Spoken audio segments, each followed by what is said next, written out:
অলসতা করে কেউ যদি সালাত ছেড়ে দেয় তাহলে তাকে হত্যা করতে হবে, বেঁচে থাকার সুযোগ নেই।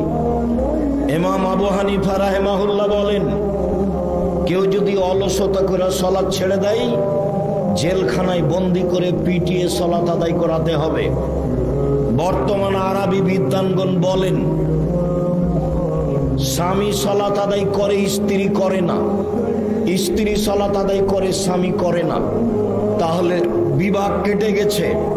চেয়ারম্যান লাগে না, মেম্বার লাগে না, কাজী লাগে না, খাতা কলম লাগে না, বিভাগ এমনিতেই গেছে। তারা আরো বলতে চান, এই সময়ে এই মারা গেলে এর জানাজা হবে না, জানাজা তো হবে না, হবেই না। এই লাশ মুসলমানের কবরস্থানে দাফন করা হবে না, এই লাশকে শ্মশান ঘাটে ফেলে দিতে হবে। হিন্দুদের তার নাম সলাত।